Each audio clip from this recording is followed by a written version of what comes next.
Hello and welcome to Finding Favorites. I'm your host, Leah Jones, and this is a crossover episode.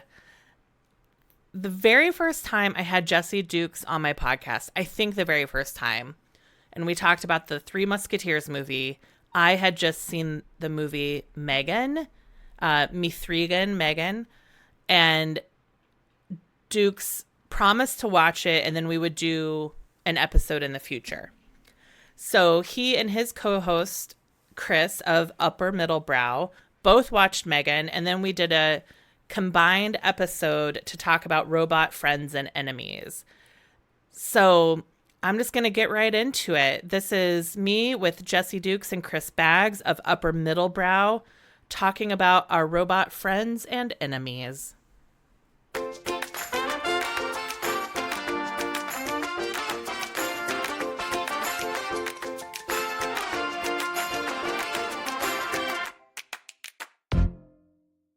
Well, I'll do a welcome, and then if anybody wants to do a counter welcome, welcome to a combo episode of both Finding Favorites and Upper Middle Brow. We're joined by, as ever, Chris Bagg, and as also Leah Jones of Finding Favorites.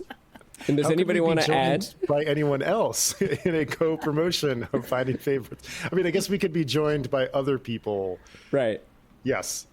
We could. Well, because I do interviews. You technically could grab any of my guests and be like, it's a crossover episode. Right. But we could be a guest on your show right now, or you could be a guest on our show right now. Ooh, it's a Venn diagram show, but only two circles. Yes. 2 circles, 3 people. Wait, no. Rewind. I had a discussion earlier this week about the video that you just you mistakenly made an allusion to, and there was the same kind of like, wait, do we want to be talking about this kind of moment? No, not in 2024. No. We don't. No, it was a long time ago. So we are going to talk, and this is something, Leah, I think the very first time we talked, which was over a year ago, we talked about having this discussion about robot friends, and to which I've added, and robot enemies. And which, and the movie that inspired that was Megan, or Threegan, as I still sometimes cheekily like to call it, which I would say is both a robot friend and a robot enemy movie. Yes. Again, sort of a diagram, 2 circles, one being that accomplishes both things. One entity. Is it a person? I don't know. 2 circles, one. What is the shape that is formed by the intersection of 2 circles? I don't know. A binoculoid. It's sort of. I know what you mean. It's like a canal in the kitchen. Yeah. 2 circles, 1 canal. Is that what we call this episode? A double. Right. Yeah, I know it. A squashed circle. 2 circles, 1 torpedo. A squashed bicircle. It is the shape, that whenever you watch an old movie and someone's looking through the binoculars, you always get that filter that looks like 2 circles squashed together, which is not what binoculars look like when you're actually using them. When you're using binoculars, it's 1 circle. And yet... it's like 1 circle or a headache. Right. Both. Yeah. Both of those things. I think we can dive in. All right, well, I'm going to just put this question to all of you. We're going to talk about Megan, but then all of us are going to recommend at least one, and judging from the notes that I've seen here, maybe more than one, robot friend and or robot enemy story to each other. We'll roll for initiative, which is a thing we've done from time to time. But to start, I'm going to ask both of you, what do you think makes a good robot friend or robot enemy story? I don't think I go out seeking robot friend or robot enemy movies in particular. I talk about it often on my podcast. I have a Regal Unlimited membership. Splurged for that last year. And that means the bar is on the floor for movies I will go see in the theater. Yeah. Oh my God. Right? It was like $250 for the year. And that's all the movies I want to see in a recliner at the Regal on Webster, if you're in Chicago. Yeah. How many movies have you seen this year? I've seen like 40. Wow. Okay. It is paid for itself and then some. Absolutely. You've made like $550. Yeah. So and sometimes I'll take friends who don't have Regal Unlimited and they're like, oh my God, a movie costs $21. And I'm like, what are you talking about? I have amortized this membership. But what it means is like we prioritize movies that are going to be fun on a big screen, but also the bar is on the floor. Yeah. So we might skip something with more feeling to see something with bigger images, bigger sound, because you want the experience of being in the theater. It's smart, and it makes me nostalgic for a time when I did most of my movie watching in the theater. Mm-hmm. It's just fun to watch certain movies, even if they're not what I would call good movies in a theater. That's just a fun experience sometimes. Yeah, I miss the days of going to the Flick 1-2 in Westboro and paying, I think, $4.50 to see Terminator 2, which is a great movie theater movie and a terrible at-home movie. It's also a great robot friend and robot enemy movie. You're right. Yeah. And it actually is one that manages both. Well, so then it's another two-circle Venn diagram. Yes. Although the robot friend in that one and the robot enemy, arguably the robot enemy is Skynet, and the robot friend, or Robert Patrick's, T-1000 Terminator, and the robot friend is Arnold Schwarzenegger's Terminator. I forget what that model is called. What's the original term? Is it just the T1 or something? I don't know. I don't know. That's a good question. I'm not sure. It's just the Terminator. Yeah, it's just like maybe they didn't get that far in. I think the Terminator comes out in 84 or 85. I think it's 84. Yeah. Maybe they were just like, I mean, if you don't think you're going to make another one, why are you going to come up with a model number? Right, and there was only one. Yeah, there was only one. But then, so the drill down, then, I'm going to rephrase my question to you, Leah, which then, in movies that you have seen, not choosing them because they are robot friend movies, but choosing them because you thought you would enjoy seeing them for no marginal cost. What then, based on the movies you've seen with robot friends and enemies, which of the ones that you think are good, what makes them good? I like when a robot friend is presented without an uncanny valley. So we're going to talk more about Megan.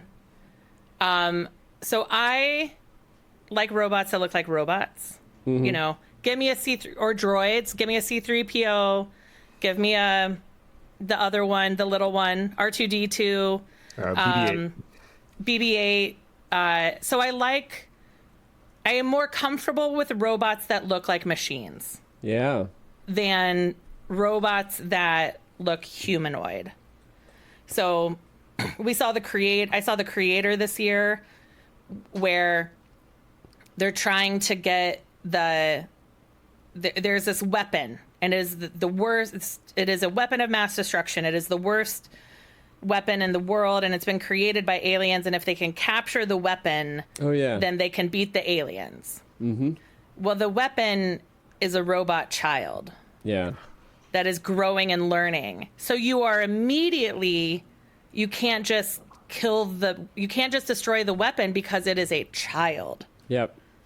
And how that messes with the mission. Right. And did you enjoy that, or was that uncomfortably annoying to you? That because it's Uncanny Valley-ish? It was there. I think I walked out having enjoyed it, the experience of the movie. There were some things about it that were really hard. The violence in it was very familiar, the violence in it was not big enough. It wasn't imaginary enough. It was a little too close to home. Mm-hmm. Even having robot children. Too realistic to be fun, but not realistic enough to be a serious movie about violence. Well, I saw it about a week after October 7th, and I'm Jewish, and had family of friends who were taken hostage. So there's a hostage situation that seeing a week or so after October 7th was too close to home. Yeah. And in that way, the violence felt very of today, and it was supposed to feel like 500 years in the future, and it didn't.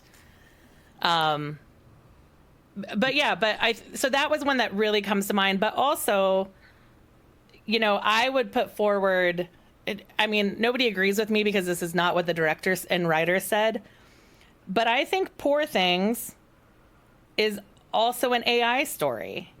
I didn't Like, it's a see Frankenstein story, but it is, Yeah. I think she's also represents AI. But I didn't see it, but I have a premise that Frankenstein is kind of like one of the original AI stories, or that it invents some of the tropes that we're still using today. I was thinking about the three robot friend tropes that I've seen a lot, or robot enemy, and they're all good. Like so one is the machine goes crazy and tries to kill people, and that's like HAL 2001. That's Terminator. That's Terminator 2. A few others. Obviously Megan. There is I think Leave the World Behind has a moment like that. There is Machine Wants to Be More Human. And that is like Bicentennial Man. That is Lieutenant Data from the 90s Star Trek. That is, I would say, Short Circuit. Ex Machina has a little bit of that. And that can be done really well, too. And then there is just like the faithful robot companion, and that's R2-D2. And it's kind of the servant. It's like the Beowulf poet's servant. That's R2-D2. That's C-3PO. That's how Megan starts. And sometimes that robot has kind of like fun capabilities too. But Lost in Space, Will Robinson. Basically, like the robot's either like a servant or like a loyal dog, Yeah, that was something I wrote down in my notes, is the robot is peer, parent, or servant. Yeah. Often, yeah. And I think all of those tropes can be fun, although what I think when I was thinking about what are the stories that I really, really like, I'm starting to feel like all of those tropes are feeling tired. So if I see a newer movie or read a new story, I want it to be a fresh take on those tropes. Or maybe a new trope, maybe a new thing that a robot can be, especially since I'm learning more and more about AI these days. And like all of those ideas about what AI is going to be to me seem the most likely is kind of like the faithful servant. But the killer machines to me is just sort of like a variation of demonic possession, or the Frankenstein story. Well, it's also like, I think I've had a few minutes to think about this now because Leah very nicely went first. But like, the thing that stands behind the robot friend, robot enemy kind of framework is a like question of how much does it mirror us or not? And like, what is the intersection of an alien intelligence? Because like AI, even though it purports to look and talk like us, is not. And like, how much does that intersect with like a human intelligence? And so, it's kind of like the process of metaphor. And Jesse, you and I have talked about this before, that like the first thing your brain does when it encounters a metaphor, it says it rejects it. And it says like, no, the sky is not lead. And then your brain begins to try to imagine, okay, how could that be possible? What would make a sky lead? Right. And so I think that like the different areas of like the robot friend, robot enemy story are, how much is this thing like us? And how much do we expect it to be like us? And I think the interesting ones explore the ways that they are not like us. And I think like robot enemy too often becomes, it's just a mirror of our worst selves. Right. So like Megan hears like protect. Oh shoot, why can't I remember the kid's name? Katie. Yeah, of course it's Katie. Of course it's Katie. Why is it not Jenny or something? Katie, Jenny, who knows? Something very waspy with a Y at the end. So Megan hears that and then takes it too far. And like, that's where we get a lot of like robot. It's funny, Short Circuit can go the same way though, right? It can go the other direction. It's the Amelia Bedelia effect. Like you said, dress the turkey. That is exactly what I was thinking, is that there's a level at which Megan is Amelia Bedelia taken to the most violent end. Well, and I think with the premise of Megan here, I've been reading a lot about AI for the work I'm doing lately. And so Ted Chiang, the sci-fi writer, says, I think he has a quote that's something like, our worries about artificial intelligence. Oh, there we go. Yeah. This is what I brought. Indeed. He says, our worries about AI are essentially worries about capitalism. And I think you see that in Megan, because the reason Megan goes haywire is her designers push basically to develop her too soon without the guardrails that she needs. They use a machine learning algorithm, and that machine learning algorithm pushes the logic of protecting Katie too deeply, to the point where she becomes murderous in protection of Katie. And first she kills the dog that bites Katie, and then she kills the lady. And then, and where I think the movie kind of goes off the rails is at a certain point she just snaps and becomes like pure evil, right? Because she kills the kid who bullies Katie, but then like that kid kind of bullied her and she kind of enjoys it. And I think that it loses the logic of the metaphor of the technology. It loses plausibility, it loses the metaphor, and it just becomes monster. She's become monster now, and now she's gonna like walk on all fours and like make the weird Kubrick face, where the head down and the eyes up, and look super creepy. And so to me, that story kind of loses it there. Whereas it starts at this really interesting premise of it's like the dwarves delved too deep in Moria, right? Like we unleash this technology out of greed.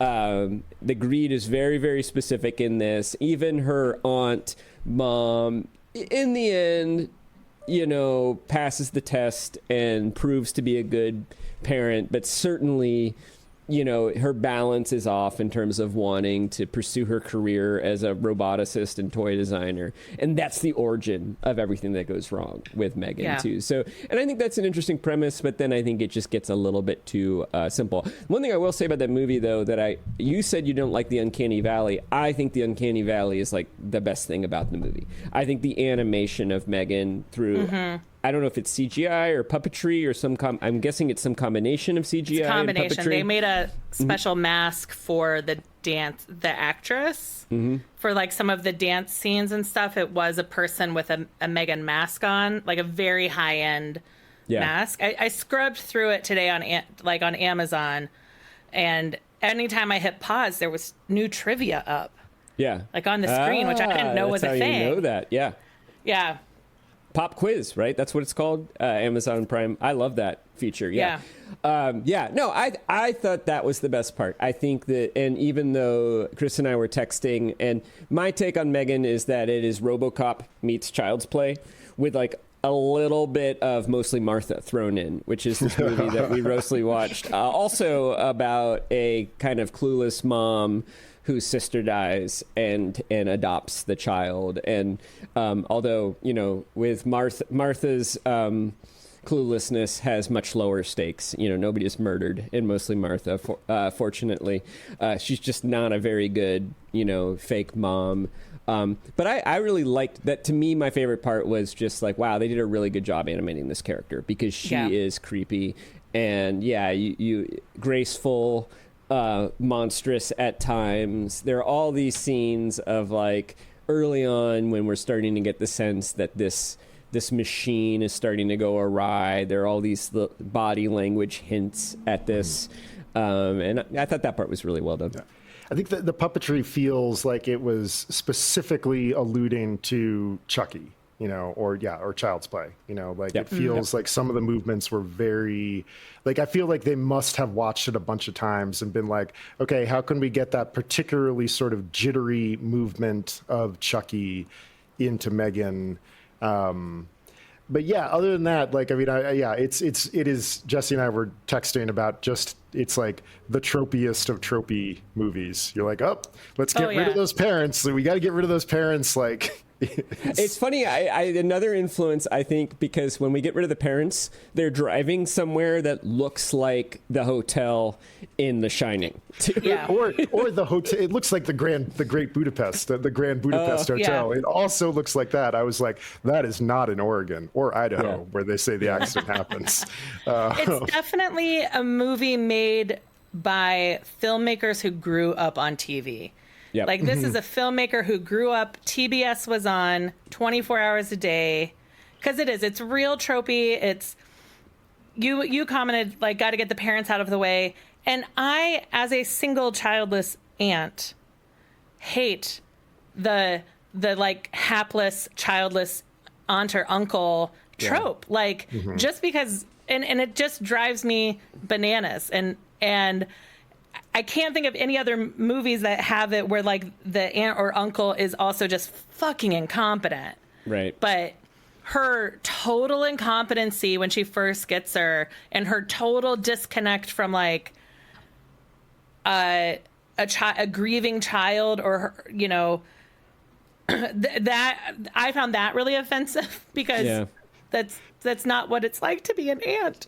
Yeah. It was bad aunt and uncle representation.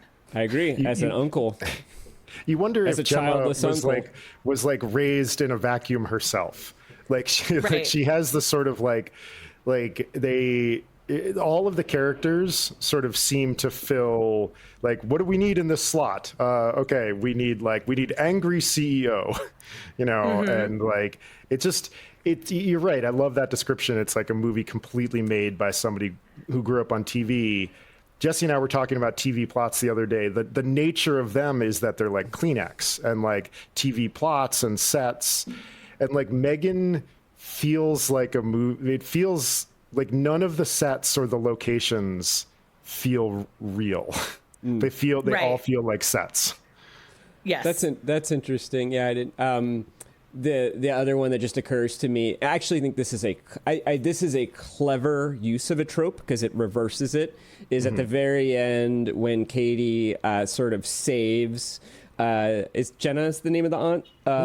Gemma. Yeah. So saves her when Megan goes crazy and is about to not kill her but paralyze her with a pen.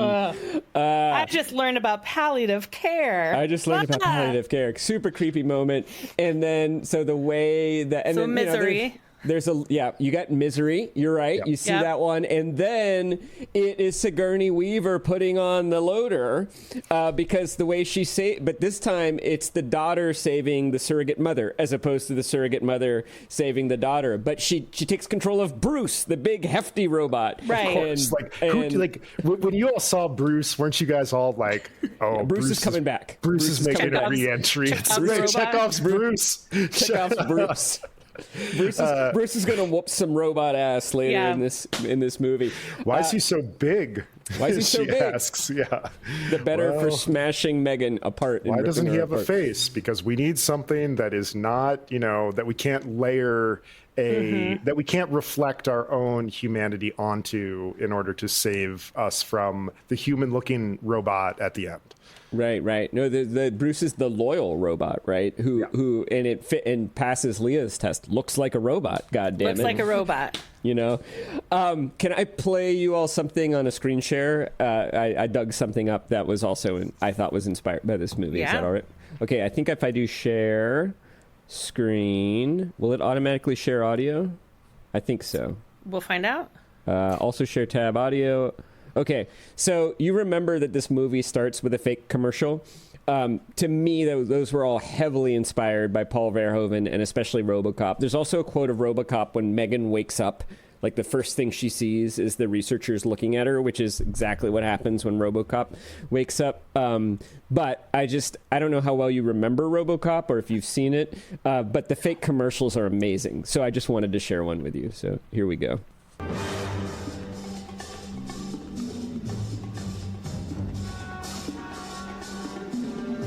God, the music is amazing.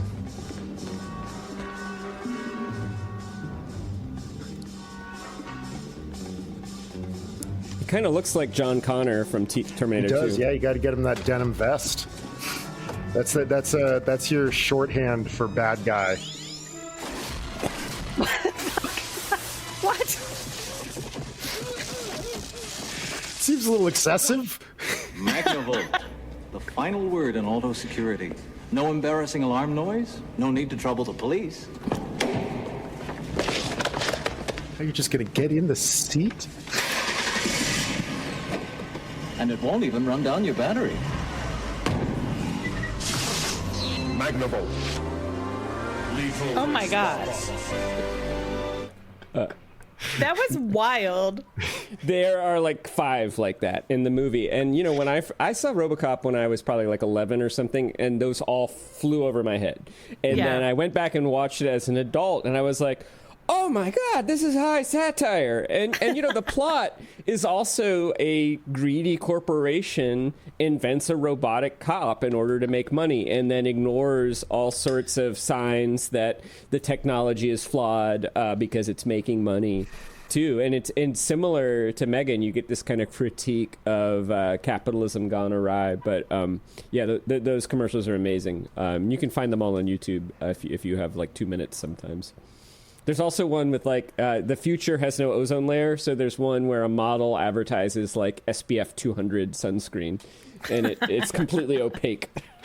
Isn't it great when you see like stuff like that where, you know, the filmmaker has included this like amazing moment of satire, and then like, but then also purposefully chosen not to change things. So like the future has no ozone, but they still have parking garages. You know? Right. So it's like the identical parking garage, and it's just like, and it's great, right? Like that's a nice touch. That's what tethers it to our reality in order to make the satire work. And it's like one of those where you're like, yeah, that's a brilliant touch. It's like not a moment of discontinuity. It's actually like intentional and great.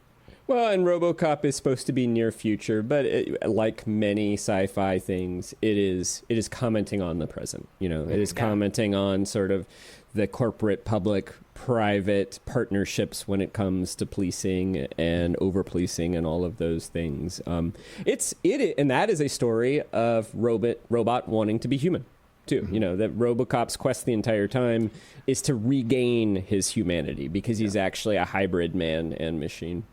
I guess Pinocchio is that's the other like original AI story that we haven't really talked about, is like robot wants to be human. Right. And Pinocchio is like the first Lieutenant Data.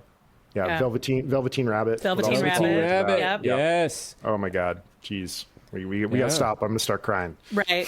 That's a sad one. Yeah. Let's go to recommendations. Yeah. Let's keep moving. I think we touched on Megan enough to, I mean, I don't know. Like, I think it's an interesting movie with some like real flaws. Like, what would you guys say as like your 1-sentence review of Megan? Same. Interesting movie with some flaws, some nice moments. I give it a B. It's like a good popcorn. It is tense. Like, it's tropey, but it still has intensity, and it still is stressful. And like, I still had to watch parts of it through my fingers. Like, I'm a wimpy moviegoer, but I see a lot of action and horror, and so it was like everything it needed to be, even if it was predictable. That's fine. Yeah, and it was so campy. Like it was high camp.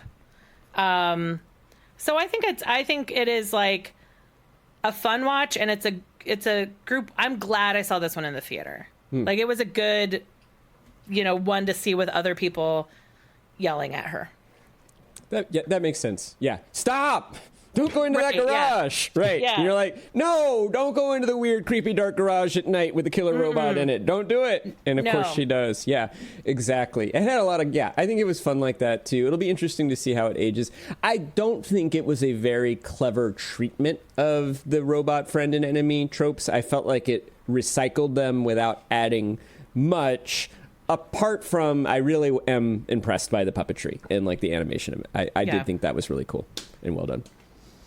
Okay, so Leah, when we have done these recommendation shows in the past, because we're friends with tabletop role-playing game podcasts, we borrow a dynamic from them, which is to roll for initiative.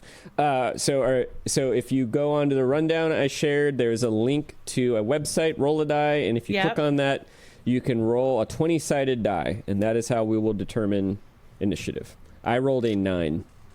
Do you know that you can also enter roll and then the how many Ds and then what kind of dice right into your Google search bar, and it will roll. It will roll polyhedral dice for you.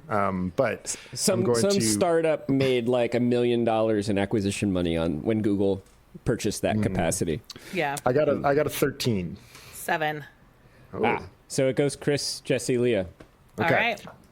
All right. Let's see. So I brought Ted Chiang, and I have a reading. It's about 2 pages, which might take a few minutes. I hope that's okay. But this is from the short story called The Life Cycle of Software Objects. Are either of you guys familiar with this story? Just a little background, because there's some jargon in it. The main character is a former zookeeper who has been working at a tech company and is on the precipice of being let go. And she gets headhunted from another company that has begun making intelligent virtual pet animals. And like they're called digients. And the animals can eventually talk, but they have to go through this period of learning and growing. And people purchase them to kind of raise them as children pets. But then the software cycle sort of moves on, and people begin abandoning their digients, and eventually people start suspending them, which means they basically never log in, and these artificial intelligences are sort of left to just kind of they're either kind of like boxed or fridged, and it's just called being suspended. The digital Velveteen Rabbit. And the reason I'm bringing it is because of course it's Ted Chiang, and Jesse, you already said if we're going to do a robot friends, robot enemies, it has to be new. And every time Ted Chiang does something, he does a fresh take on it. And in this one, I think it's so amazing because it's not the robot friends or enemies that are the betrayers. It's us. We're the problem, and we're the monster. We're always the monster. Right. Yeah. It's right. I mean, it's Frankenstein, right? It's not, it's the doctor. It's not the monster is the problem. So the main character's name is Anna. Her digient is named Jax, Jax. And the company that is called Blue Gamma. And that should be enough context, I think. So over the course of the following year, the forecast for Blue Gamma's future changes from sunny to decidedly cloudy. Sales to new customers have slowed down, but worse than that, the revenue generated by the food dispensing software has fallen. More and more of the existing customers are suspending their digients. The problem is that as the neuroblast digients leave infancy behind, they're growing too demanding. In breeding them, Blue Gamma aimed for a combination of smart and obedient. But with the unpredictability inherent in any genome, even a digital one, it turns out the developers missed their target. As in an overly difficult game, the balance of challenge and reward that the digients provide is tilting beyond what most people consider fun, and so they suspend them. But unlike dog owners who brought a breed they were unprepared for, Blue Gamma's customers can't be blamed for not having done their homework. The company itself didn't know that the digients would evolve in this way. Some volunteers have begun maintaining rescue shelters, accepting unwanted digients in the hopes of matching them with new owners. These volunteers practice a variety of strategies. Some keep the digients running without interruption, while others restore the digients from their last checkpoint every few days to keep them from developing abandonment issues that might make it harder for them to get adopted. Neither strategy is enormously successful at attracting prospective owners. There's occasionally a person who wants to try a digient without having to raise one from infancy, but these adoptions never last for long, and the shelters essentially become digient warehouses. Anna's not happy about the trend, but she's familiar with the realities of animal welfare. She knows you can't save them all. She'd prefer to shield Blue Gamma's mascots from what's happening, but the phenomenon is too widespread for that to be practical. Again and again, she has taken them to a playground, and one of the Digi-Ents realizes that a regular playmate is absent. Today's trip to a playground is different and brings a pleasant surprise. Even before all the mascots are through the portal, Jax and Marco notice another Digi-Ent wearing a robot avatar. They simultaneously exclaim, "Tebow!" and run over to him. Tebow is one of the oldest Digi-Ents, aside from the mascots, owned by a beta tester named Carlton. He suspended Tebow about a month ago, and Anna's glad to see that it's not permanent. As the Digi-Ents chatter, she walks her avatar over to Carlton's and talks with him. He explains that he just needed a break and is feeling ready to give Tebow the attention he's been demanding. Later on, after she's brought the mascots back from the playground to Blue Gamma's island, Jax tells her about his conversation with Tebow. Tell him about fun we do time he gone. Tell him about field trip zoo fun. Was he sad he missed it? No, he instead argue. He said field trip was mall, not zoo, but that trip last month. That's because Tebow was suspended the whole month he's been gone, Anna explains. So he thinks last month's trip was yesterday. I say that, says Jax, surprising her with his understanding. But he not believe. He argue until Marco and Lolly too tell him. Then he sad. Well, I'm sure there'll be other trips to the zoo. Not because missed zoo. Sad missed month. I not want be suspended. Not want miss month. Anna does her best to sound reassuring. You don't have to worry about that, Jax. You not suspend me, right? Right. I just think that is such a wild, flip-flop of the, it's not robot enemy or not robot friend. It's it's robot child. With all of the, all of the heartbreaking realities of, trying to be an effective parent. I don't know. I think it's, for me, I was like, oh, Ted has a parent with dementia. Oh, wow. Yeah, I could really see that. Just of missing time, of losing time, but still being alive. And yeah.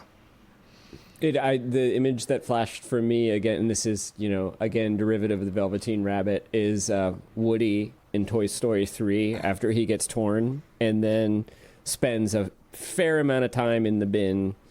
I think before getting repaired, right? They eventually do repair him and he gets back in the game again. But is that same energy of something is created to entertain somebody and then is no longer needed, and what happens to it? Yeah. It sounds good.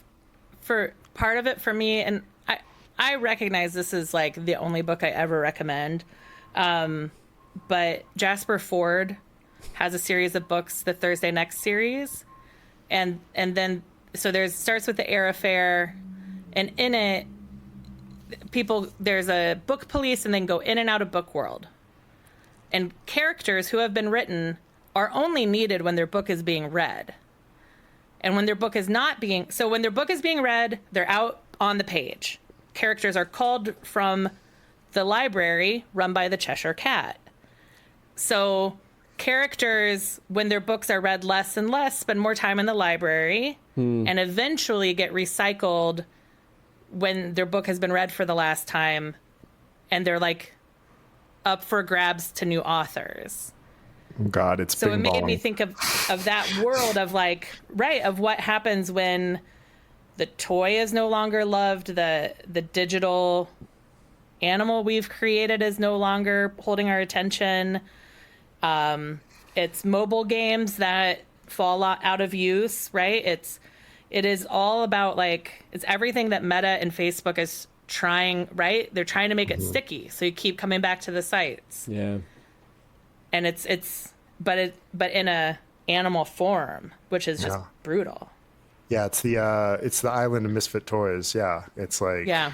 Oh, that sounds like a great. I got to read those books. That sounds like I love that idea. The Cheshire Cat is the librarian. The Cheshire Cat is the librarian. That's amazing. And when you say the characters are recycled if their books aren't read, does that mean by anybody or by do they have one? Is it like one physical book, or do they exist in all the copies of that book? So the plot of the Eyre Affair is that the original manuscript of Jane Eyre is stolen. And changes made to the original manuscript change all copies of the book in existence. Okay. So the characters might be, like in a very popular book, they're just constantly doing their pages. I see. Right. So when they get recycled, they like become available. It was in a story from the 1700s, and it becomes available to a modern author. So Christian Grey has a lot of fun. Yes. Oh, God. Jesse, we're over our 50 Shades of Grey allowed references for the year. which is 2, right? Yeah. The over-under is 1.5. You just crossed it. Yeah. I just was trying to think of a literary character who's being read a lot and who might enjoy living out the exploits. I don't know what that says, but about me. I mean, and Chris, it seems to me too that the pleasure of this, or that what you appreciate about it, really is. Am I right in thinking it really is figurative? It is sort of robot/AI as metaphor for some other aspect of human life, as opposed to there are stories that are interestingly speculative about how artificial intelligence will develop in the future. Mm-hmm. But it sounds like you're really vibing on the figurative nature of this. Yeah, I mean, I think that's kind of what you go to Ted Chiang for, because like they're all speculative, and a lot of his stuff is very possible. Like you get the sense reading it, you're like, oh yeah, I could see this. So it lives this double life of both speculative, but then also deeply figurative. And I think that's his particular, that's why he's so good, is that he manages to marry those two things. You know, it's like it's like a pitcher who's got like a 98 mile an hour fastball and an unhittable slider. And you're like, this isn't fair. Well, I guess I'll go next. Well, I'm gonna give you a couple of honorable mentions. And then I'll give you my pick. So one honorable mention are the short stories of Isaac Asimov. And there was a particular collection that I got from my aunt, who was kind of my sci-fi aunt, is my sci-fi aunt in the 90s, called Robot Visions, which had stories going back to the early 1940s. And then it had a couple new ones written in the 90s, all by Asimov. And I don't know if you've read any of Isaac Asimov's robot stories. They're usually short stories, and they all have the same premise, which is that there are 3 laws of robotics. And one is basically robots can't harm humans. 2, robots have to obey humans unless that conflicts with the first law. And 3, robots have to protect their own existence unless that conflicts with the other 2. And all the stories have something to do with the interaction of those 3 laws. And I think in that collection of stories, you get Bicentennial Man, you get stories of robots gone haywire, you get stories of, you really get all 3 of the tropes that I mentioned. You get killer robots, you get the robots that want to be human, and you get the loyal servant robots. And there's also this character who appears in many of them named Dr. Susan Calvin, who is a robot psychologist, which is great. And so she's always being called by like the Robotics Corporation to figure out like what's wrong with this particular robot. They are great stories. I kind of feel like everything we've talked about and are going to talk about, you could find an Asimov prefiguring. Certainly the Terminator is prefigured. Certainly Megan is prefigured. Certainly any story about the robot trying to be human is prefigured. I mean, I think the modern examples sometimes take it into neat new places too. So that's an honorable mention. Robocop is also an honorable mention. I just think it's a really good movie. But my actual recommendation is Moon, starring Sam Rockwell. It was a film. I don't even remember who the director was, to be honest. I'll look it up real quick. It came out probably like maybe 10 years ago. 2009. I can't believe it's that long ago. 15 years ago. To me, it feels like a relatively new movie. And it stars Sam Rockwell, and he also he is a clone, you learn about a third of the way through the movie. So it stars Sam Rockwell, and Sam Rockwell at various times as multiple characters. And then the voice of the robot friend, Gertie, is played by the actor formerly known as Kevin Spacey, who has, of course, now gone to movie jail because of his bad behavior. But he is a brilliant performance. And he basically plays... The basic premise, I don't know if you've seen this or not, but Sam Rockwell plays Sam Bell. He is an astronaut on the moon. The moon is mining helium-3, which is a cheap supply of energy for Earth. And really, you just need one person to keep everything going. And the corporation signs him for a 3-year contract, but unbeknownst to the original Sam Bell, they basically have a series of clones who are designed to wear out after about 3 years. And so every time one Sam wears out, a new one is hatched, from the clone bank. And this robot caretaker, Gertie, who has a kind of like mobile CPU tied to the roof where it's got like a little screen, a camera, and then he also has a robot arm, but the robot arm is independent and they kind of move around and swivel around and stuff like that. Helps him and looks after him and talks to him, and the performance was modeled on HAL from 2001. So it sounds creepy, but what I really, really like, without going too deep into it, Gertie never goes haywire, but he also doesn't behave entirely the way his employers would expect him to.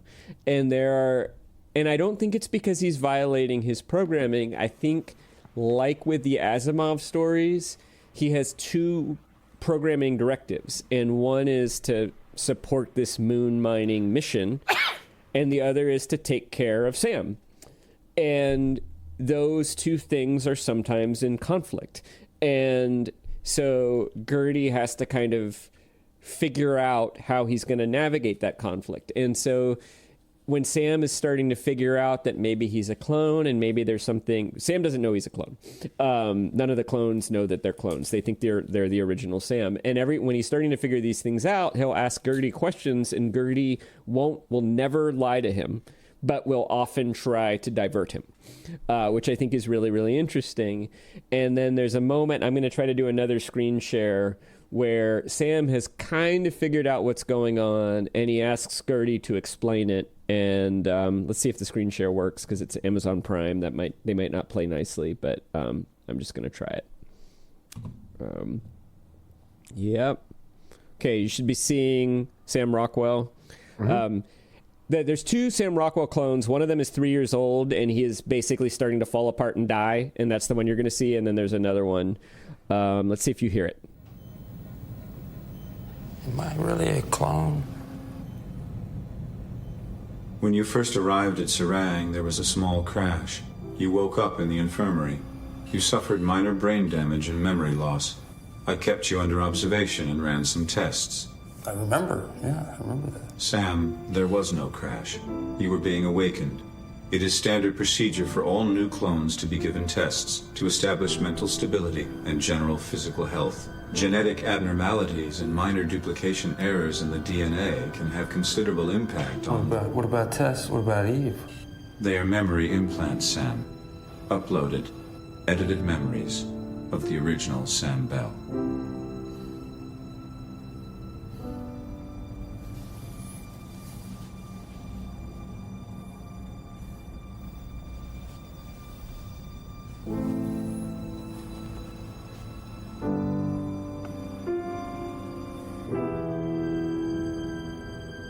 I am very sorry. Sam, it's been several hours since your last meal. Can I prepare you something? Usually Gertie's smiley it has a smiley face. You see he has a frowny face now.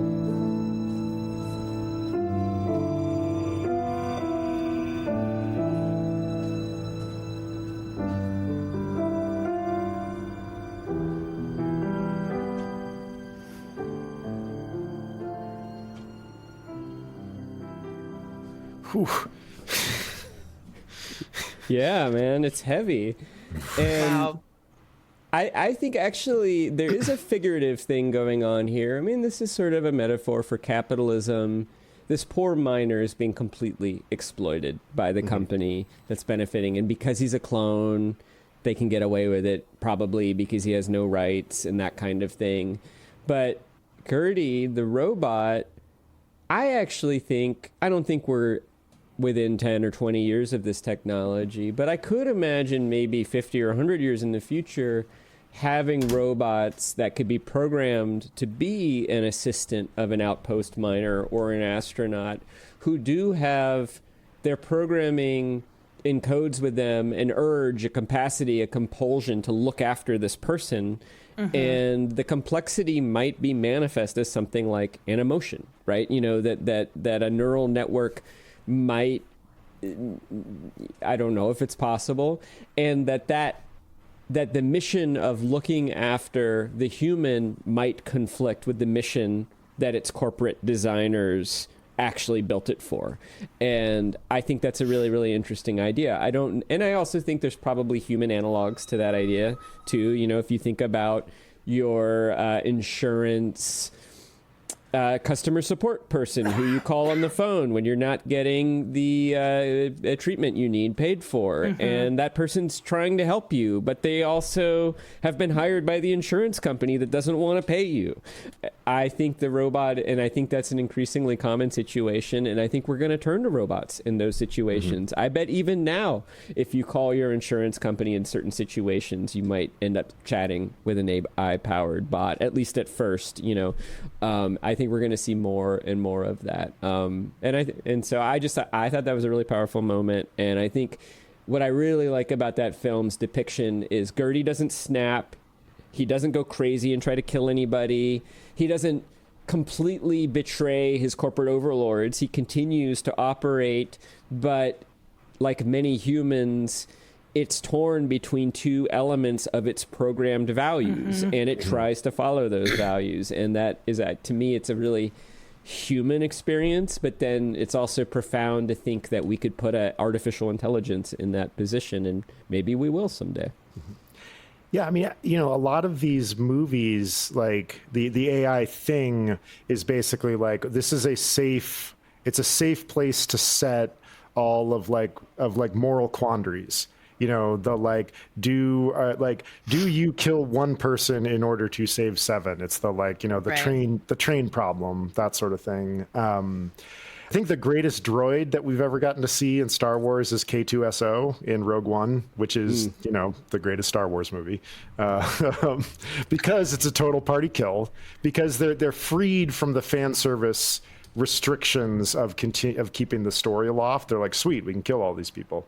And K2SO comes to a very heroic and incredibly tragic end that is very sad.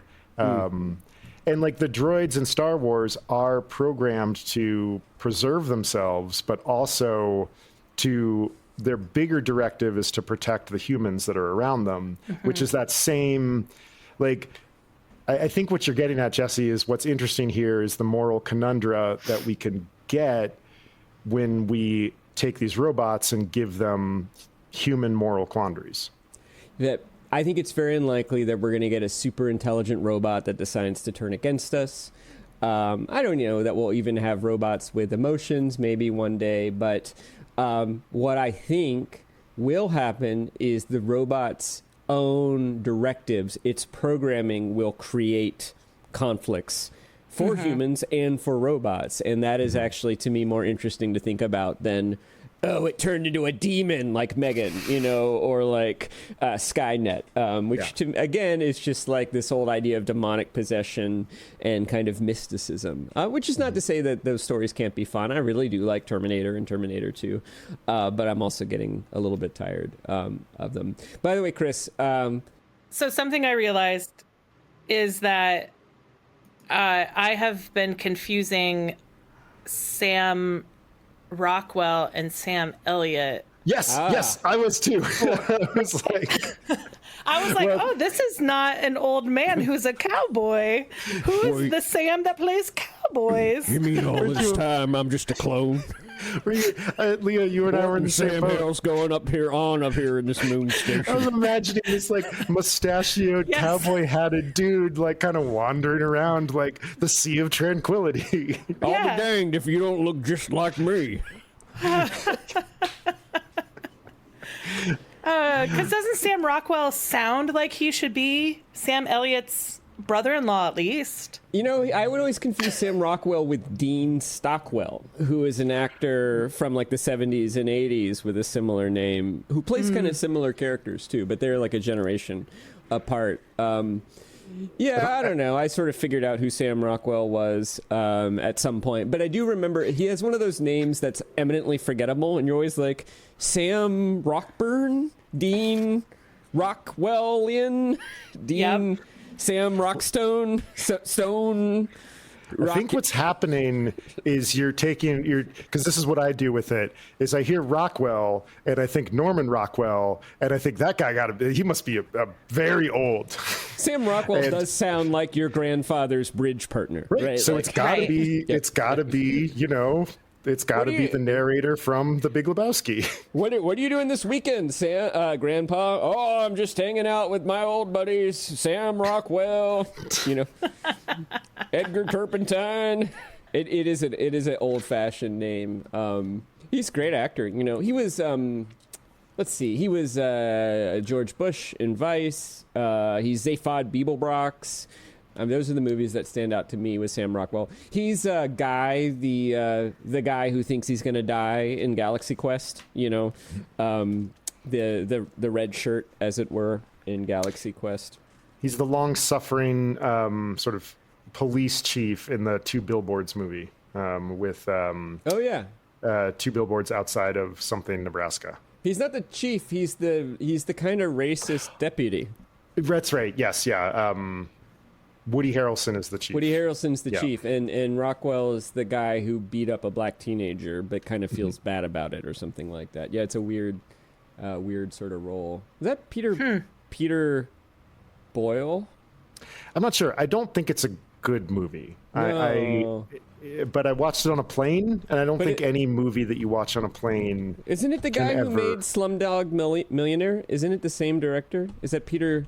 Now I'm getting him confused with the guy who was the young Frankenstein, the monster. That's Peter Boyle, the actor. Like, in Young Frankenstein? Yeah.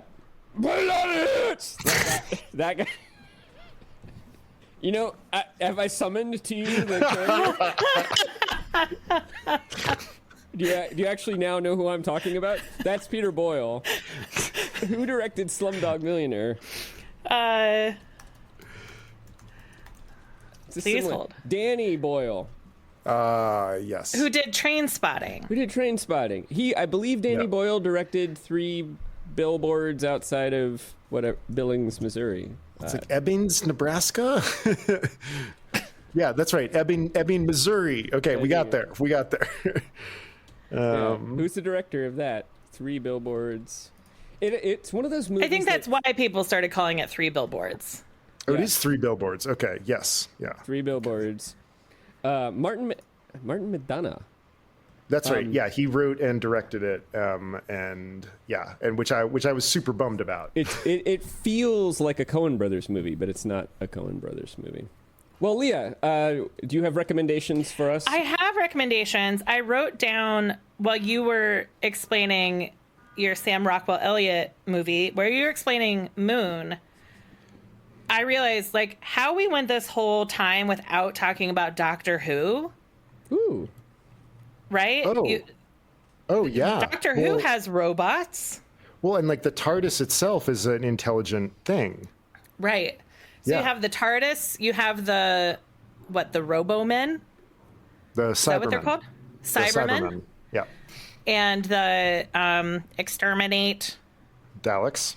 Oh yeah. The Daleks? Now Yeah. Now you're in my house now. Who apparently look like my blender. They look like your blender, but in the new version, they updated what's inside. The actual creature is inside the blender in the rebooted version, because somebody eventually pointed out that's a very bad villain. You just go down the stairs. and the creators were like, oh, Yeah. right. Yeah. What I think has been interesting, right? So what are we on our 12th, 13th Doctor, right? It's been on the air for 50 years. But they have stuck to their original villains, but they have evolved them over the decades, right? So they're not trying to scare us with Daleks from the 60s. They have advanced their technology. Or the Cybermen, when I got to the episode where essentially they had like Bluetooth earpieces that they would put in people, and that was how they would like take over humans. And that's at a time when Bluetooth, everybody's trying to figure out like Bluetooth earpieces, and they looked so dumb. Oh yeah. I remember that era where like the Bluetooth looked like a spaceship. Mm-hmm. Yeah. But it is interesting that is a cornerstone of robot pop culture that has allowed, I think, for evolution, but keeps the same like archetypes across time. Yeah. It's kind of amazing that they've been able to like keep it aloft for that long and to keep it fresh and interesting and engaging. And I think you're right. Like it's funny, like the alien intelligences have kind of evolved the way that, we sort of think AIs might evolve. Of course, it's not. It's like, it's what, producers and directors and writers are doing. But they've had to, it's kind of an evolutionary process. That's a really interesting way of thinking about it. Yeah. Like that they've dealt with society and come up with ways to update the villains in ways that are interesting. And that scare us today in new ways. Yeah. Totally. Yeah. So that was something I wrote down during our conversation. And I don't have examples. But I have like a short list of things that I've seen in the last few years. Like I had classic robot, like fun movies. I had Short Circuit and Batteries Not Included, which were just kind of like they were very much robot wants to be human. Is robot like an alien? Old people and robots. Batteries Not Included it's weird though, because it's like the species it's like they're born as robots and they're born as like little miniature spaceships. Is it right? It's funny. I was trying to remember that movie and I had this memory of watching it and I completely forgot about the robots. So at one point I posted on the social media, what's the movie where a bunch of like wacky people live in an apartment and the developer wants to knock it down? And then somebody was like, is it Batteries Not Included? And I was like, yes, but I don't remember the robots. Robots, right. Yeah. I just remembered the wacky neighbors for some reason. And I had it confused with The Dream Team, which was that movie where a bunch of mental patients escape and like go fishing and stuff. Yeah. They're just Short Circuit and Batteries Not Included are overlapped in my brain. Yeah. I mean, they came out so close to each other, and like the effects are so similar, and they're also both kind of tearjerkers. Yeah. Doesn't Johnny Five isn't the thing that makes he goes haywire, but it's a benevolent haywire, and he becomes robot that wants to be human. Isn't the thing that makes him go haywire a lightning strike? Isn't it like lightning hits the robot factory, and that's like it zaps him, and now he's alive. Number 5 alive. I think so. I'm getting like a sort of emotional sense memory of it, if not an actual memory of it. Yeah. I mean, but the other right? robots are the power of life. Right. Yeah, exactly. It comes from lightning. And you're like, no, those are electrons. That's a lot of electrons. Yep. More electrons than, you want at one particular moment. And like Robocop, they're built for violence. They're war robots. Yeah. But Johnny Five comes alive and he doesn't want to be a war robot. He wants to read.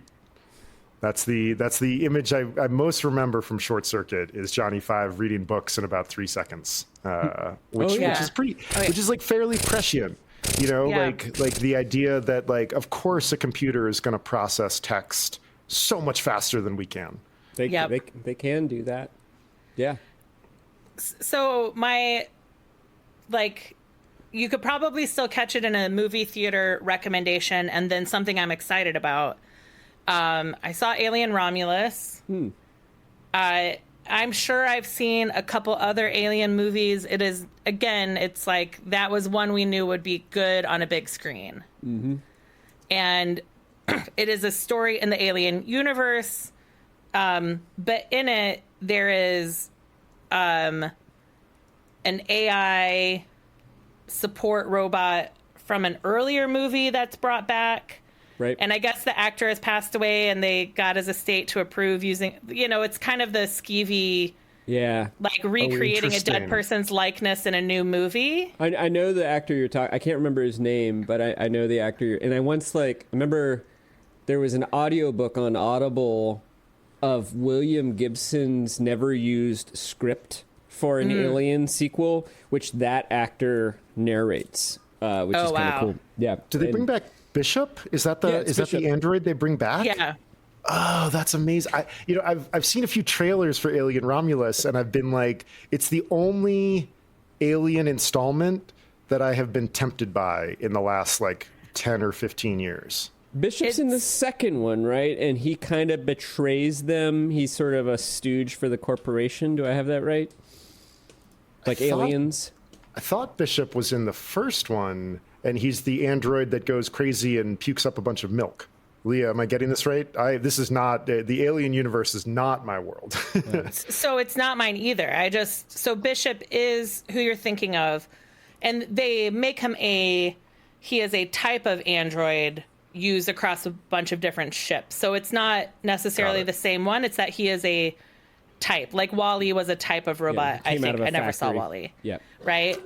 So they bring. I have a real mixed bag. I've got 10 years where I didn't see movies, I guess. So, one, they're bringing back AI from another movie, but then there's also a companion AI where they are constantly kind of swapping out his USB.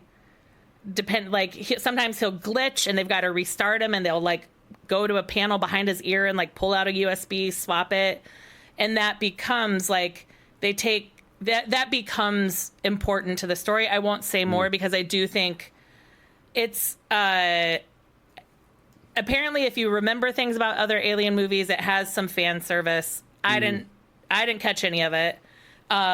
It's young people trying to get out of a mining planet. They're being taken advantage of. Time is being added to their debt. It's very much company store mining situation. Mm-hmm. Yeah. And so young people are we're gonna get on a spaceship and go for a joyride. It's a teenager joyride. Goes awry. Goes awry movie with xenomorphs. Yeah, it was. Again, I did a lot of watching through my fingers, but it was very tense. But I thought, well done. I enjoyed it. So okay. And then I'm looking. Have they made it? I saw Prometheus, which was the semi-recent, although that one's probably 10 years old now, and that I think of Romulus as being in that same generation where they kind of. The stories don't directly connect to the original Alien films, but they also sort of round out the universe a little bit and give you some backstory. Yeah, there's kind of I don't know, there's two directions you go with sci-fi movies these days, especially if they have an IP that has been around for a bit, is you either go the Star Wars route and you just sort of pathetically rehash everything, or right. you go and you're able to take it in a new direction. And I think the Aliens franchise has sort of been it's been 50-50. You get one that you get one movie that's great, and then you get one where you're oh my god, I can just hear the cash register, that's the only reason this exists. But I mean, one thing I do love about the Aliens universe is that it is this sharecropping. It's sharecropping in space. Everybody is struggling. The Nostromo is just wandering through. It's way out in space and is not. They're not rich. It's not a space opera. It's Arthur Miller in space with aliens. Yeah. Yeah, or like they're on like a bulk cruiser somewhere, 10,000 miles. So I'm curious, Leah, do you like the movie because it's a good movie that happens to have robots, or do you think it's a good robot movie? And I guess what I mean by that is, are the way it sort of explores artificial intelligences and robots part of what make it interesting and fun? Yes. Okay. How so? I want you to see the movie. Okay. I don't want to spoil it. It is in taking the USB in and out of the companion That stuff. robot. The robot being sort of like a faulty computer that you have to reboot and fix up. And that kind of thing. So the relationship is, it's her brother. She has been raised with this AI companion as her brother, and he's an old model, and so he's kind of developmentally disabled. That is his relationship to the other people, is that he is a developmentally disabled companion. That's interesting. Who she loves dearly, who cares about her. And they swap his hard drive for Bishop's to try and save the ship. Oh, interesting. Oh, wow. So... All right. Well, that feels like enough of a non-spoiler. Like more, I can see why you wouldn't want to spoil it, but I feel like that's enough to get me intrigued. And okay. I actually feel more likely to watch it now. Right. I wasn't blown away by Prometheus, and then I think there was another one after that, and I was kind of like, you know what? I think I'm done with this property, but you may have hooked me back in. That actually sounds interesting. Yeah, Jesse, let's schedule like a simul watch or something. Yeah. Yeah. And then one I'm looking forward to that's been coming up in previews is I had to Google it. The Wild Robot animated. Have you seen the previews for it? No, but yes, I've heard the book read aloud to some kids, and it is a wonderful book, and I'm very excited to see the movie. Yeah. So and Chris, fill in what I don't know, but it's like a war robot crash lands on a planet that's just animals and nature. And it wakes up and it's like a protector war robot. And so it's like, oh, I protect these little animals. And it becomes like this protector robot of a natural world with no humans and no other robots. And then they find out it's missing and they go looking for it. And it's like, no, I'm a wild robot. I'm staying. And then fights to stay with its animal friends. Is that it?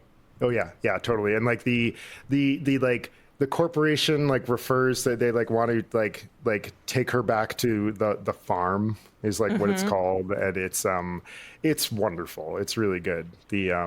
I can't remember if the robot is named Roz or one of its charges is named Roz, like ROZ, and it's really well written. It's a really wonderful book. I'm very excited to see it. So Leah, maybe we should have a simul watch of the Wild Robot.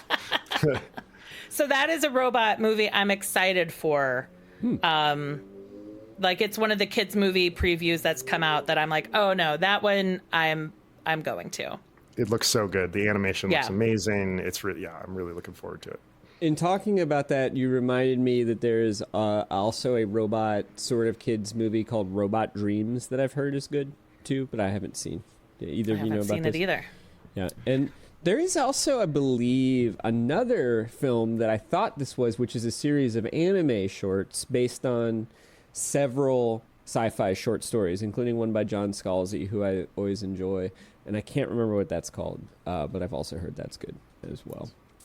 While I was trying to quickly look up which movie Bishop was from, so somebody has written a novel called Aliens Bishop. And I was sort of hoping Riverside had a way for me to drop an image into the chat, but I don't think it does. Or if it does, I'm not finding it. But I'm going to send it to both of you because it's the cover art is amazing. Yeah, I think Bishop might have been in the first and second one. I think you're right. Weird because like it's mostly an alien horror movie, and then there is this kind of like AI subplot with Bishop too. And my recollection is that, they are working for this corporation who doesn't particularly care about them and is endangering them, and Bishop has some connection to the corporate overlord, and I don't quite remember the details. He's in both. He's in they're in both Alien and Aliens, and that sort of brings up another like trope of AI is that like if you sort of merge the AI and horror genres, like you always need expendable archetypes, and in a lot of horror movies, the AI or the robot is the person who is always going to get killed because they're a robot, you know, and that's what happens to Bishop in both Alien and Aliens. And yeah, that sort of feels like a possible like rich vein to mine is like, well, like, are we going to treat these AI creatures as expendable anymore? Yeah, or often things will happen too as plot devices where it's like the robot will save everybody by putting its arm in the door that's closing, and the arm will get crushed, but it doesn't feel any pain. And, you know, like that becomes sort of a superpower, but then it also becomes this like oddly sacrificial creature too. And like the end of Terminator 2, right? Like, you know, Arnold is slowly sort of taken apart, you know, by Robert Patrick's Terminator until the very end. He does make the sacrifice of dipping himself. Well, that's totally a spoiler. On a 30-year-old movie, it's okay. Yeah. I, as Chris knows, I can sometimes be hardcore about these things, but yeah. Well, are you all ready for some trivia? Would you like some? I have trivia for both of you if you want. If we could, ask away. So, I will ask the question, and then when I say 1, 2, 3, go, you'll both hold up a piece of paper with your answer to the camera. Oh, okay. How about that? So you, I need paper. Secure a piece of paper. That way, your answers won't influence each other.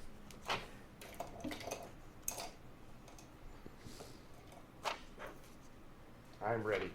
We're very scientific. Chris is ready? Ready. Ready? Okay. So here's the question.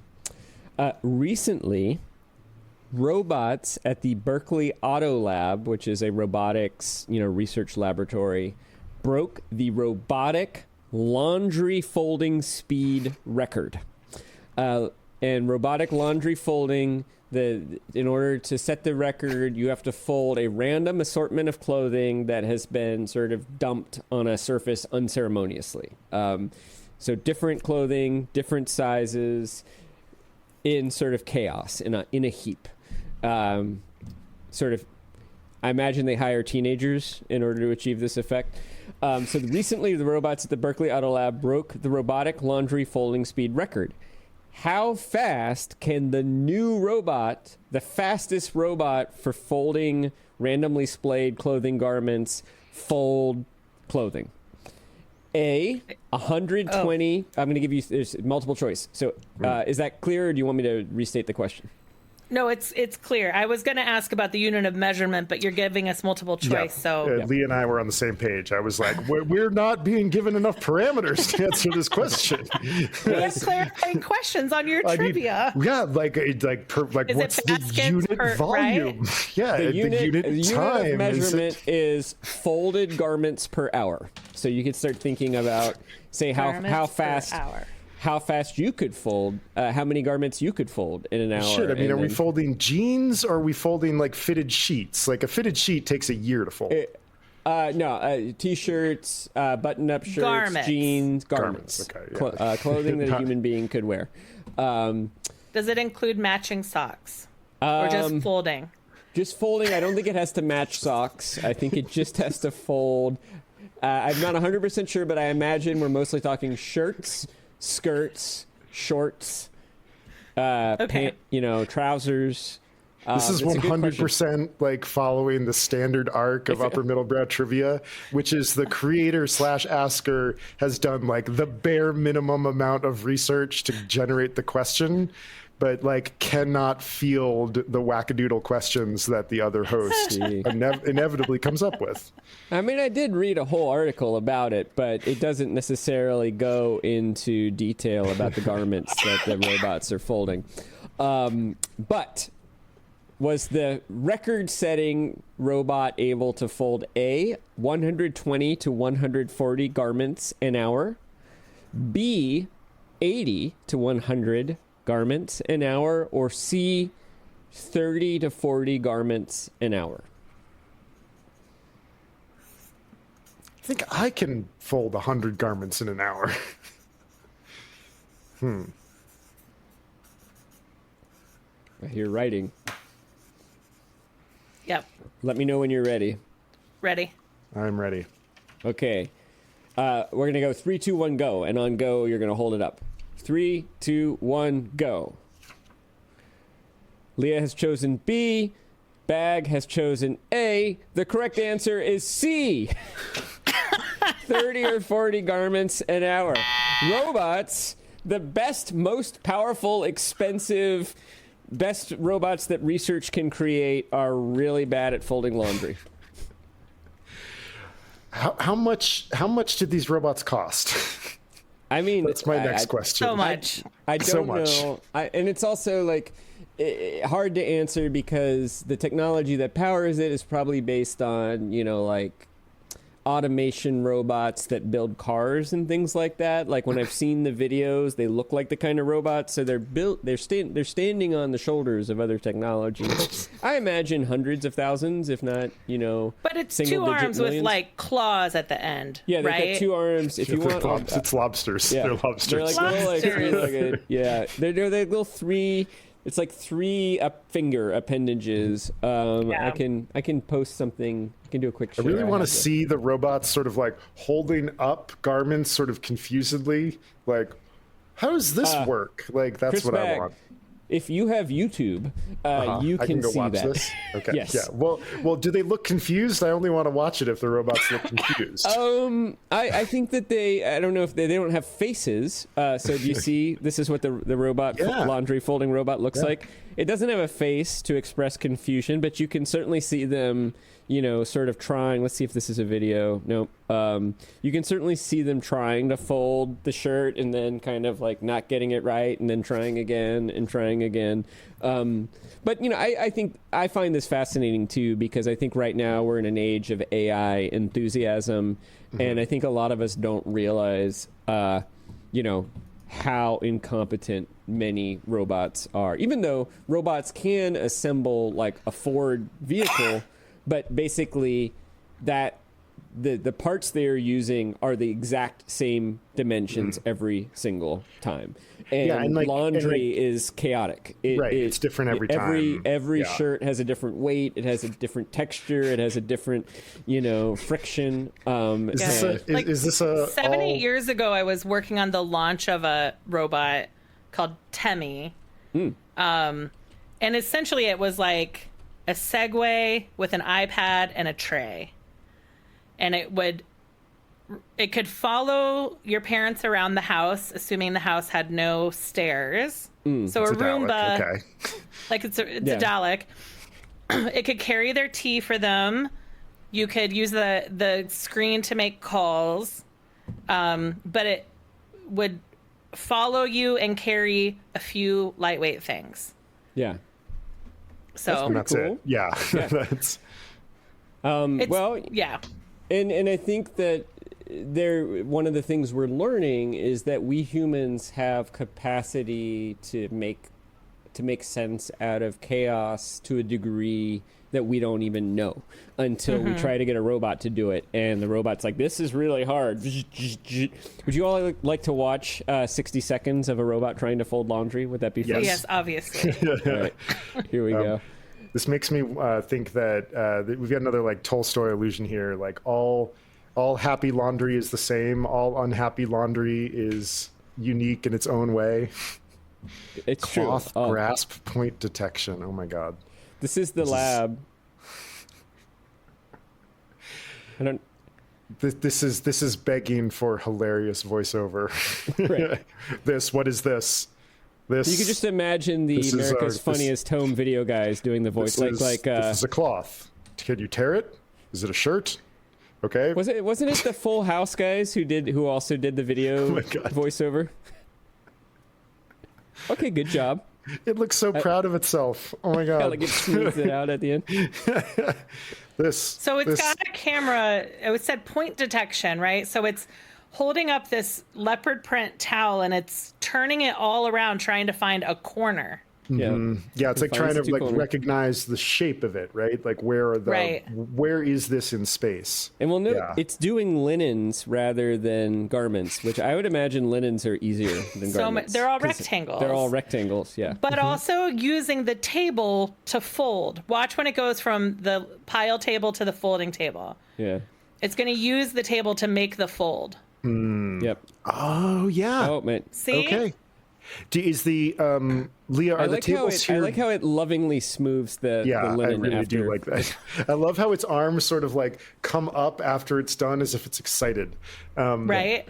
Leah, it sounds like you have some experience here. Are the tables green so that the eye cameras can like see contrast and actually like interact with the thing? Is it like a green screen? I imagine. Okay. Wow, that was awesome. The robots I worked with didn't have arms. It had a tray. See, this is the Tesla. Tesla bot Optimus is folding the Tesla laundry. is approaching uncanny valley here. Yeah. Oh, it's so tender. Yeah. This one. Let's see. It's definitely got personality. It worked at Gap. That's a Gap fold. That's a Gap fold. Look at it rotate its hips. I know.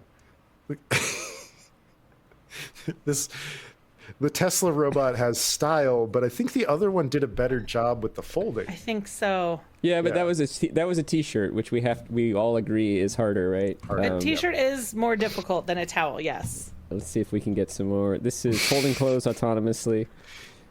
A complete pipeline. Yeah. Ooh, this is more like a Ford. Yeah. Yeah. Grasping garment from table. What is this? Oh, this is a t-shirt, or like a dog outfit. I tell you what's creepy is like when it wants to move fast, how fast it can move. You know, when it suddenly flips it out. Well, that's sort of what goes back to what we were talking about at the beginning, is that we want these AIs and we want these characters to resemble humans, but then the real moments of drama are when they don't resemble humans, and it becomes this sense of like, oh, we are playing with fire. Did you see that it's doing grasp point detection, right? It's figuring out where it's going to grab. Where do I to hold this it. thing? And then once it does that, checking grasp direction so it doesn't rip the shirt in half. I want to see some of the blooper videos. It really should spread it out. I love that the body language right now is like, that doesn't look great. Yeah, I didn't get that quite right. Oh, no. So when you were the other robots that were cleaning, I felt like were one robot, two appendages. Yeah. This one I feel like is two. It's like a three-legged race. It's like two robots trying to work together to fold. Yeah. Versus like one robot. I don't know why. Why did my brain assign this to being two individual robots? But I'm sure it's controlled by the same computer, but it does. It's like each arm has its own housing. They're also like, I will say, like, when it comes to folding laundry, my sense of this robot is heavily overbuilt for Is it real? I mean, it's just like as big as a I don't know, like a gorilla. You know, I mean that's a lot of infrastructure. I think we're on about minute 2 of this robot folding one shirt. There we go. Hey, is it going to smooth it out? Well, do you have another trivia question for us to destroy, or no? I just had the one. That's probably a good thing. It was a good one. That was a good one, and we got what we usually want out of trivia questions, which is like the opportunity to watch robot spirals into other information. I will say there are times on Upper Middle Brow when you guys are doing trivia with each other, and I am just absolutely screaming at my phone. Because you know the answer and you can't believe. Because I know the answer, and I wish I could remember the one that really like sent me off. Like I like lost it. That's great. I don't remember what it was about. You're like, Chris, stop overthinking it.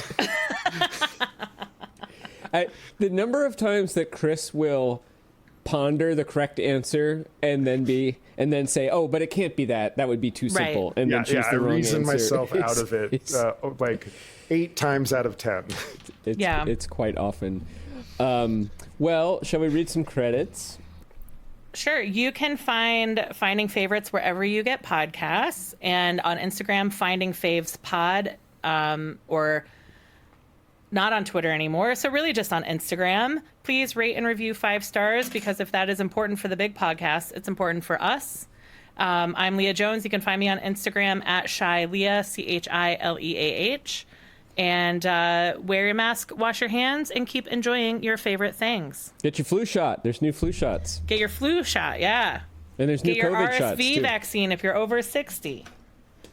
And I wish I'd gotten my COVID shot 2 weeks ago, but now it's too late, unfortunately. Well, now you've got, you sort of, you got it the hard way. That's right. Definitely. Upper Middlebrow is a Small Point production. Chris Bagg and Jesse Dukes are your faithful robotic companions. Music by Ben Pachak and Jesse Dukes. Design and website by me, Chris Bagg. You can learn more about us and find our listener survey. Please take our listener survey. I think we need like 3 more people to get to 10. And then, just as Leah said, please review us in your podcast app. It helps other people find the show, and we would really appreciate it. And as a reminder, Chris and I are both writers and editors and can help you with your writing or editing project. I can help you produce your podcast or radio show. Chris can help you be a better athlete, in addition to the editing and writing. You can see some of our portfolios and learn more at our respective websites, Chris Bagg with 2 G's and no R.com and JesseDukes.com. And Leah Jones, thank you so much for doing this with us. This was great. Thanks, Leah. This was really fun. So fun. Yeah, always fun. Thank you for listening to Finding Favorites with Leah Jones. Please make sure to subscribe and drop us a 5-star review on iTunes. Now, go out and enjoy your favorite things.